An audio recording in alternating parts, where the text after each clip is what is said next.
దేవునికి స్తోత్రం. మన ప్రభు అయిన యేసుక్రీస్తు నామం పేరట మీ అందరికి వందనాలు. రైట్, బైబిల్ వాక్యం 2 మాటలు చదువుకొని మనం ముందుకెళ్దాం. పోయిన వారం మనం ఏం చెప్పుకున్నామండి? పోయిన వారం వాక్యం ఏం చెప్పుకున్నాం ఏమండి? ఏం చెప్పాను? సంఘానికి ఏముండాలి లక్షణాలు? మనం ఎవరివి? మనం క్రైస్తవులు అని చెప్పుకుంటాం కదా. అంటే క్రైస్తవులు అంటే అర్థం ఏంటి? క్రైస్తవులు అంటే ఏంటి? సంఘం అంటే ఏంటి? అసలు సంఘం అంటే ఏంటి అమ్మా? Very good. కానీ అది లోకంలో ఉన్న మాట. ఇప్పుడు మీకు వివరిస్తాను. సంఘం అంటే ఏంటో వివరిస్తాను, జాగ్రత్తగా వినండి. సంఘము అనే పదం మీకు తెలుగులో కనిపిస్తుంది కదా. ఈ లోకంలో సంఘాలు బోల్డ్ ఉన్నాయి. ఏమిటా సంఘాలు? రకరకాల సంఘాలు ఉన్నాయి. వర్తక సంఘం అని, కార్మిక సంఘం అని, ఇంకేటి మహిళా సంఘాలని, ఉద్యోగుల సంఘాలు, రెడ్డిల సంఘాలు, కాపుల సంఘాలు, నిరుద్యోగుల సంఘాలు, అవునా కదా? అంటే కొంతమంది కూడుకుంటే దాన్ని సంఘం అన్నారు. Very good. అది లోకం మాట. లోకం పోకడ వేరుగా ఉంటుంది బైబిల్కి. బైబిల్లో మరి సంఘం ఏంటంటే, బైబిల్లో జనాలు కూడితే దాన్ని సంఘం అనరు. నో నో నో, బైబిల్లో చాలా డిఫరెంట్గా ఉంది. కూడిన ప్రతి ఒక్కడో సంఘం అని పిలరు. అర్థమవుతుందా?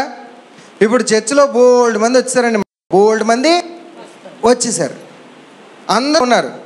అందరూ ఉన్నారు కదా, ఈ గ్రూప్ అంతా సంఘం అంటే అవుతుందా? కాదు కాదు. బైబిల్లో సంఘానికి ఒక నిర్వచనం, ఒక అర్థం ఉంది. అదేంటో చెప్తా. సంఘము అనే పదం తెలుగులో ఉంది. ఈ సంఘము అనే పదం తెలుగులో రాక మునుపు బైబిల్ దేంట్లో రాశారు? ఏ భాషలో రాశారు? గ్రీకు భాషలో రాశారు. కొత్త నిబంధన, హీబ్రూ, పాత నిబంధన.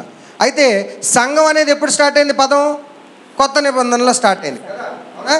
పాత నిబంధనలో సంఘం అనే పదము లేదు. కొత్త నిబంధనలో సంఘం అనే పదం స్టార్ట్ అయింది. యేసు ప్రభువు చెప్పిన దగ్గర నుంచి సంఘము సంఘము సంఘము. అయితే కొత్త నిబంధన ఏ భాషలో రాశారు? గ్రీకు భాషలో రాశారు.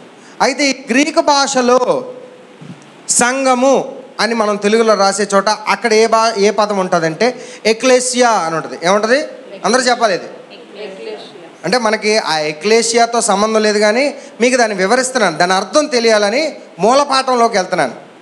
ఓకే, సంఘం అనుకోగానే ఈ లోకంలో ఉన్న సంఘం అనుకోకండి.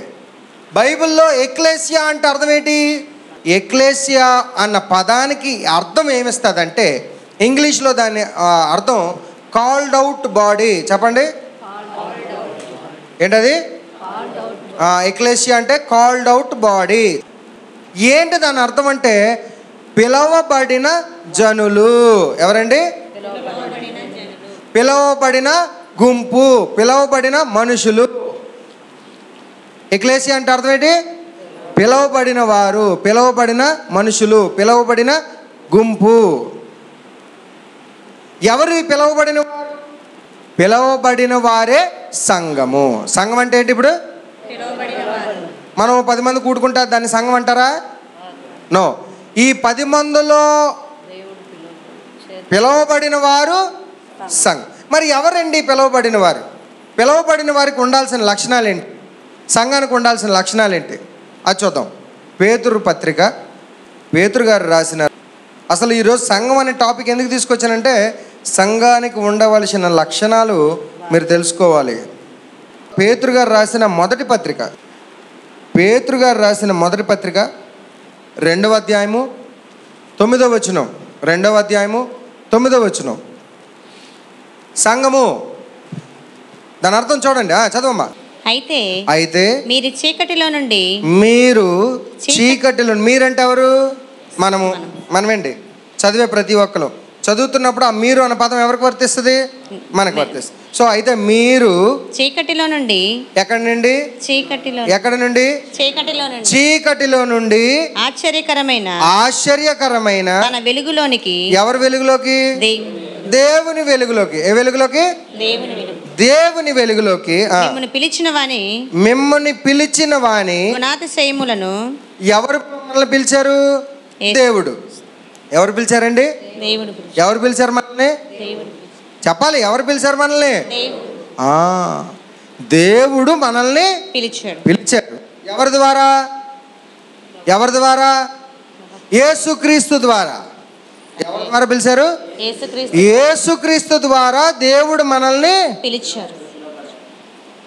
పిలిచాడు. ఎక్కడి నుంచి? చీకటిలో నుంచి పిలిచాడు. ఇందాకలా పిలిచాడు, పిలవబడిన వారు అని ఉందా? ఇప్పుడు మనల్ని పిలుస్తున్నాడంట. పిలిచిన వారు, పిలవబడిన వారు సంఘము, ఎక్లేసియా. పిలవబడిన వారు ఏం చేయాలి? ఏం చేయాలి?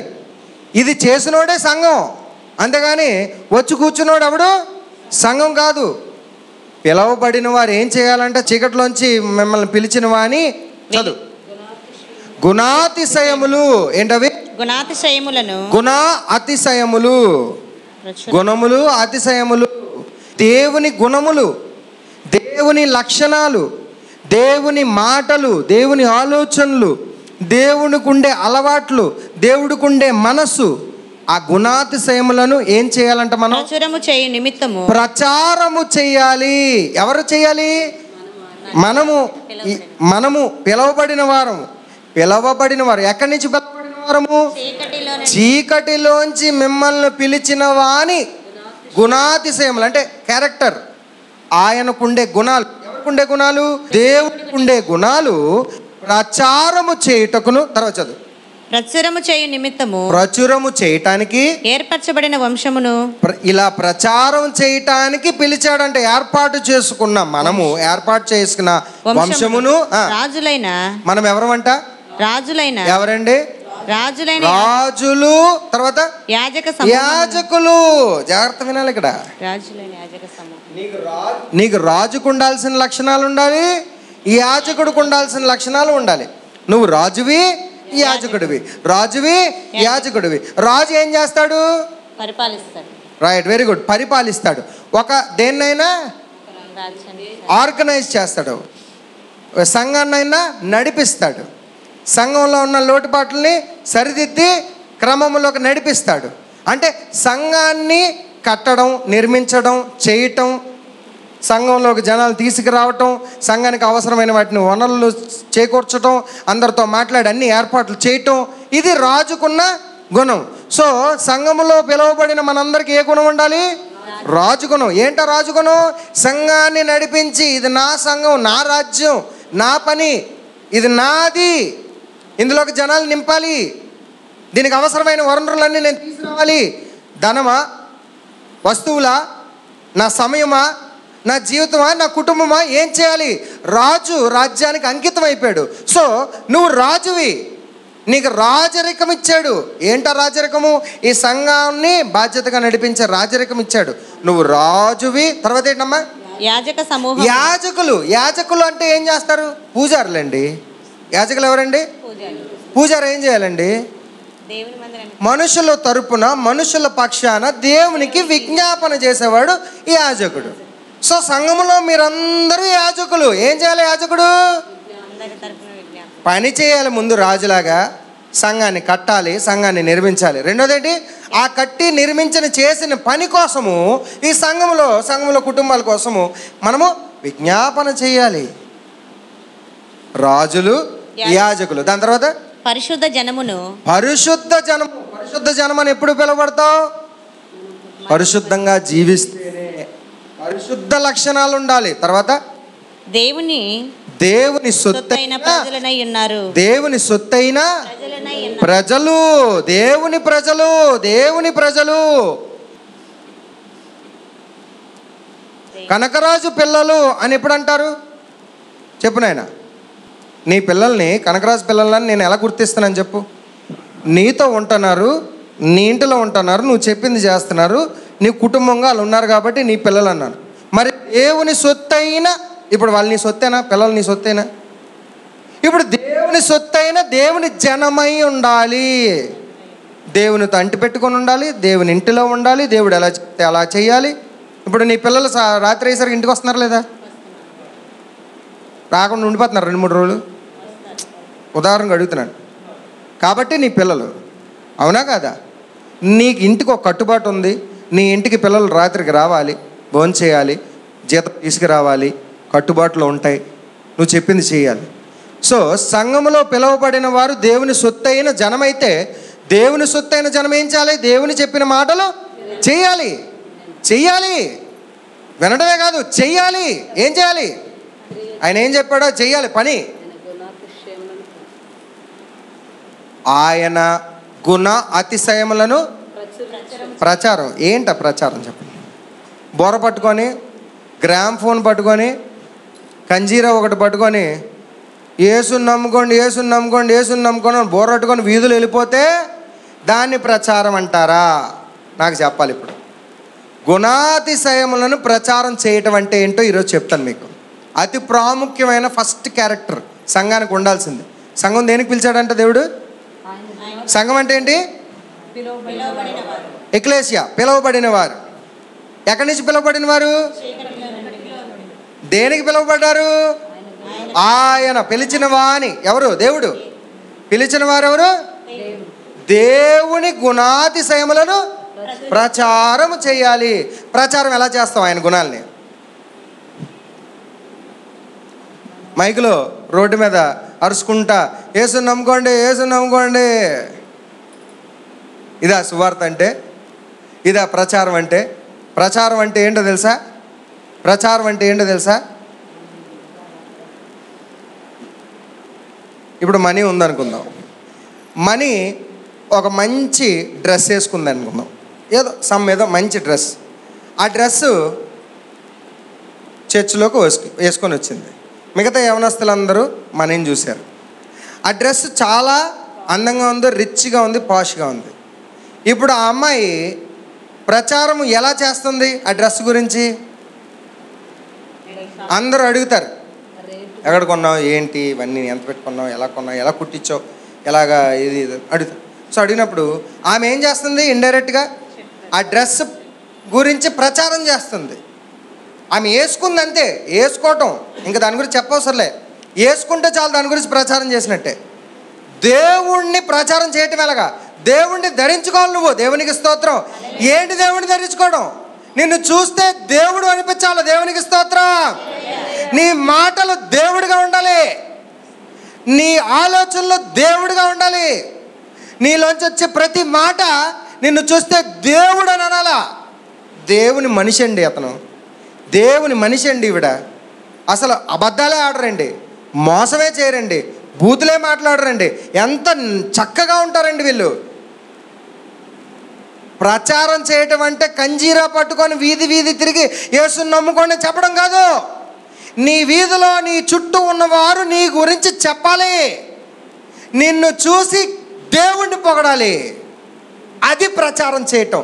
దేవుని గుణాతిశయములను ప్రచారము చేయుటకు పిలువబడిన వారే సంఘము. దేవునికి స్తోత్రం. ప్రచారం చేస్తున్నావా? అలాగా చెప్పండి, ప్రచారం చేస్తున్నావా? వారం అయ్యేసరికి వైజాగ్లో ఉన్న చర్చిల్లో చాలామంది బ్యానర్లు కట్టించుకొని, గ్రామ్ ఫోన్లు పట్టుకొని వీధి వీధికి వెళ్ళిపోయి ఏవేవో కేకలేస్తూ, పాటలు పాడుతూ, సువార్త అంటూ, టీవీల్లో సువార్త సభలంటూ. అవి కావు ప్రచారాలు. దేవుని గుణాతిశయములను నువ్వు ఎలా ప్రచారం చేయగలవు? నీ జీవితం ద్వారా, నీ పిల్లల ద్వారా, నీ భార్య ద్వారా, నీ భర్త ద్వారా. నీ కుటుంబం చూస్తారు వాళ్ళు, నీ కుటుంబంలో వచ్చే గుణాలు చూస్తారు. దేవుణ్ణి నమ్ముకున్న వారు ఇలాంటి గుణం ఉంటుంది, దేవుణ్ణి నమ్ముకుంటే ఇంత మంచిగా ఉంటారు, దేవుణ్ణి నమ్ముకుంటే ఇంత నమ్మకంగా ఉంటారు అనే గుణాలు నీ కుటుంబంలోంచి కనిపించాలి. దేవునికి స్తోత్రం. ఇప్పుడు అర్థమైంది గుణాతిశయములను ప్రచారం చేయడం అంటే ఏంటో. ప్రచారం చేయడం అనగానే ఏంటి? సువార్త సభలు పెట్టాలి, సువార్తల్లో వీధుల్లోకి వెళ్ళిపోయి అరవటాలు. నువ్వు మైకి పట్టుకొని యేసుని నమ్ముకు వచ్చి అంటాడు రెడీగా, నేను ఇప్పుడే వచ్చేస్తున్నానని అని వచ్చేస్తాను అనుకుంటున్నాను. వెనక అతలా ఒకడిని ఇన్ఫ్లుయెన్స్ చేయాలి. నువ్వు ఒకడిని ఏం చేయాలి? ప్రభావితం చేయాలి. ప్రభావితం చేయడం అంటే ఏంటి? నిన్ను చూసి వాడు నీలాగా మారాలనుకోవాలా? కానీ మనము ఎలా ఇన్ఫ్లుయెన్స్ చేస్తుంటాం?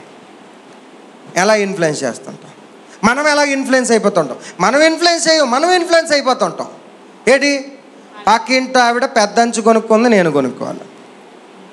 2 స్టెప్పులు నగలెట్టింది, నేను ఎట్టాలి 2 స్టెప్పులు. ఆడు కారు కొన్నాడు, నేను కారు కొనాలి. ఆడు మేడ మీద మేడ కట్టాడు, నేను మేడ కట్టాలి. ఇన్ఫ్లుయెన్స్ నువ్వు అవుతున్నావా? నువ్వు ఇన్ఫ్లుయెన్స్ చేస్తున్నావా? నువ్వు ప్రభావితం చేస్తున్నావా? నువ్వు ప్రభావితం అయిపోతున్నావా? అర్థమవుతుందా? దేవుణ్ణి పొగిడించాల నీ జీవితం ద్వారా. అంటే ఒక ఉదాహరణ చెప్తాను. అంటే ఏదో అని కాదు, నాకు కలిగిన ఆనందం ఒకటి చెప్తాను. ఆంధ్ర యూనివర్సిటీలో ఒకరోజు నేను బైక్ మీద వెళ్తున్నా. నా ముందు రై రై రై రై అనుకుంటూ ఒక కాస్ట్లీ అమ్మాయి మంచి డ్రెస్ వేసుకుంది, వెళ్ళిపోతుంది బైక్ మీద. అన్నోనేటి గడికి చెప్పాను, ఇది ఒకటి పడిపోయింది కిందన. కరెక్ట్గా నేను వెళ్ళి బండి ఆపాను. చూస్తే చాట్ అంత ఫోను ఎంత ఉంది, పెద్దది చాట్ అంతా. 35,000 40,000 గ్యారంటీ ఉంటుంది. లక్కీగా ఎరగలేదు, క్యాప్ ఊడింది అంతే. అవి తీసేలోపు జంపు, ఎందుకంటే రై రేమని వెళ్తుంది అమ్మాయి ఆంధ్ర యూనివర్సిటీలో. అయితే వెంటనే స్విచ్ ఆన్ చేసి వెయిట్ చేస్తున్నాను. సరే, అంతకీ ఫోన్ రాలేదు. ఫోన్ మనం చేద్దామంటే దానికి ఏదో లాక్ కోడ్ ఉంది, సీక్రెట్ కోడ్ ఉంటుంది కదా, లాక్ ఓపెన్ అవ్వటం లేదు.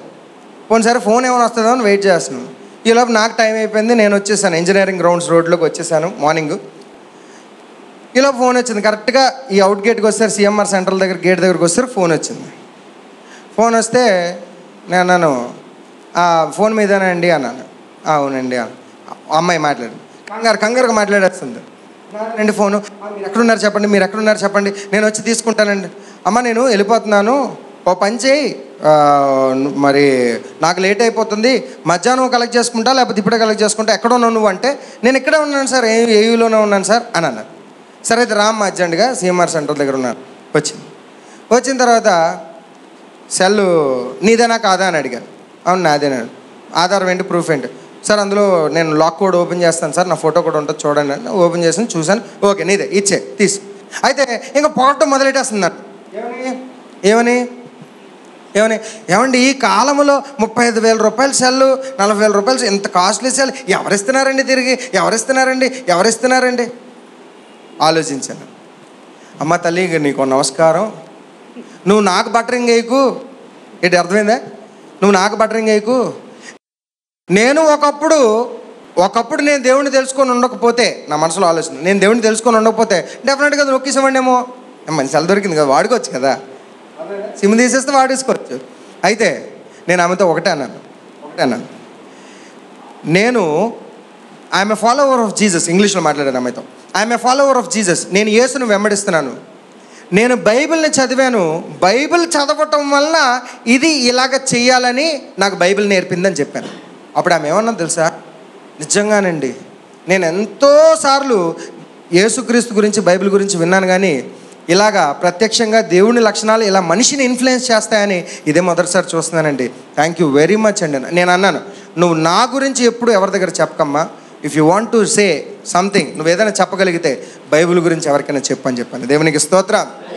సో మన జీవితంలోంచి దేవుడు పొగిడించబడాలా. ఎవరు పొగిడించబడాలి? నిన్ను చూసి ఎవరిని పొగడాలి? నేను క్రిస్టియన్ అన్న సంగతి ఆవిడికి తెలియదు. సో నేను చెప్పాను ఆవిడికి, నేను I'm a follower of Christ, నేను యేసును వెంబడిస్తున్నాను, బైబిల్ చదివాను, అది నాకు నేర్పించింది ఈ సంస్కారం అని నేను చెప్పగానే ఆమె దేవుడిని పొగిడింది అక్కడ. దేవునికి స్తోత్రం. సో ఎవరిని ప్రభావితం చేస్తున్నావు నువ్వు?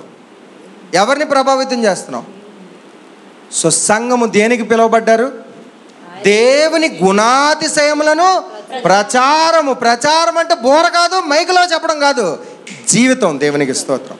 సో సంఘానికి ఉండాల్సిన లక్షణాలు ఏంటి? దేవుని గుణాన్ని నీ జీవితం నుంచి ప్రచారం చేయాలి.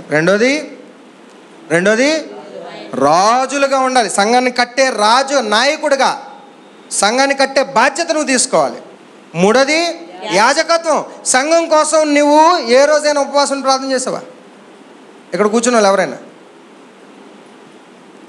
సంఘం కోసం ప్రత్యేకించి ఒకరోజు సంఘంలో పలానా కుటుంబానికి సమస్య ఉంది, ఆ సమస్య గురించి నేను ఈరోజు ఉపవాసం ఉంటాను అని నీ మనసులో అనుకొని చేసావా? అంటే ఉదాహరణకు ఉపవాసం వరకు వెళ్ళవసరలే, సంఘం కోసం నువ్వు ఎంతవరకు ఆలోచిస్తున్నావు ఒక్కసారి చెప్పు. అలా ఆలోచించేవారైతే సంఘంలో ఈ ఖాళీ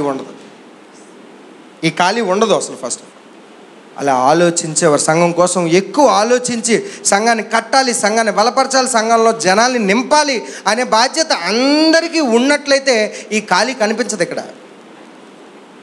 ఆ బాధ్యత ఇక్కడ మనలో కనిపించడం లేదు కనుక ఆ మనసు ఎలాంటి మనసు? యాజకులు. ఏంటా యాజకులు? చెప్పను, రాజులు యాజకులై ఉన్నారు. రాజులు యాజకులు.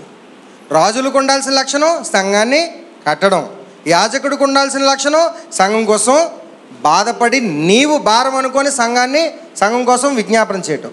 రాజుకులు యాజకులై ఉన్న దేవుని జనమై ఉన్నారు. సో పిలువబడినది సంఘం. సంఘం అంటే ఏంటి? సంఘం అంటే నలుగురు కూడుకునే దాన్ని సంఘం అనరు. లోకంలో సంఘాలు ఉన్నాయి బోల్డ్. బైబిల్లో ఉన్న సంఘం ఏంటి? పిలువబడిన వారే సంఘము. దేవునికి స్తోత్రం. అదే ఏంటది? దాని పదం పేరేంటి? ఎక్లేసియా అంటే పిలువబడిన వారు. నువ్వు పిలువబడినావు దేనికి? చీకటిలోంచి. దేనికి పిలువబడినావు? దేనికి? దేవుని గుణాతిశయములను ప్రచారం చేయటం. బోర పట్టుకొని కంజీరా పట్టుకొని వీధిలో పాటలు పాడుకుంటూ వెళ్ళటం కాదు ప్రచారం చేయటం అంటే. నీ జీవితంలో నుంచి దేవుని లక్షణాలు ప్రచారం చేయాలి నీ ఇంటి చుట్టూ వారికి. అదే ప్రచారం చేయటం. దేవునికి స్తోత్రం. సో సంఘంకు ఉండాల్సిన 4 లక్షణాలు మనం నేర్చుకున్నాం. 5, 6 లక్షణాలు ఏంటవి? పోయిన వారం చెప్పుకున్నాం కదా. సహవాసం ఇంపార్టెంట్, అపోస్తుల బోధ. వారం వచ్చి వాక్యం ఎంత వింటున్నావో వారం మధ్యలో నువ్వు సంఘంతో సహవాసం కూడా అంతే ఇంపార్టెంట్ అని పోయిన వారం చెప్పుకున్నాం. సో వారం మధ్యలో మీ గృహ కూడికలు మీరు అడగాలి, అయ్యగారు చెప్పడం కాదు. మా ఇంట్లో కూటమి పెట్టండి, మా ఇంట్లో గృహ కూడిక పెట్టండి, సహవాసం పెట్టండి, సో దట్ సంఘం డెవలప్ అవుతుందని మీరు వాలంటరీగా అడగాలి. అర్థమైందా? సో సహవాసం అనేది ఇంపార్టెంటు, సంఘములో అపోస్తుల బోధ అనేది ఇంపార్టెంటు, పిలువబడిన పని చేయటం అనేది ఇంపార్టెంట్. సో ఇవన్నీ లక్షణాలు మనం డెవలప్ చేసుకోవాలి. అప్పుడే తప్ప ఇంకెన్నడూ నువ్వు డెవలప్ అవ్వలేవు ఇవి చేయగలిగితే. సో దేవుడి మాటలు దీవించునుగాక.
దేవుని సంఘమా ఒక్కసారి ఆగి చూడు ఎటు వెళుతున్నావో, ఒక్కసారి ఆగి చూడు ఎటు వెళుతున్నావో.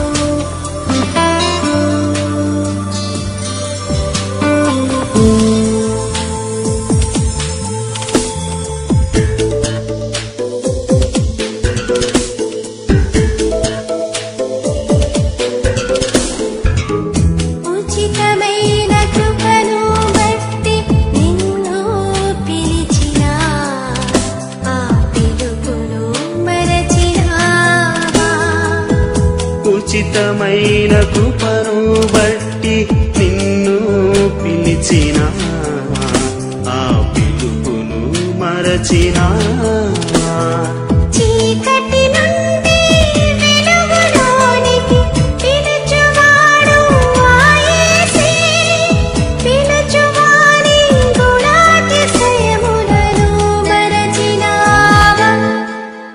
ఓ జీవము గల దేవుని సంగమా, ఒక్కసారి ఆగి చూడు ఎటు వెళుతున్నావు. ఒక్కసారి ఆగి చూడు ఎటు వెళుతున్నావు.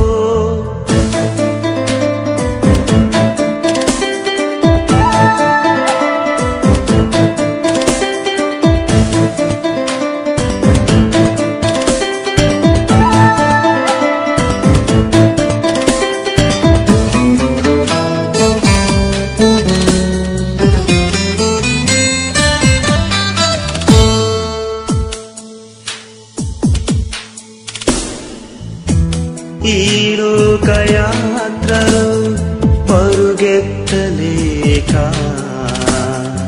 అలసిపోయి ఉన్నావు.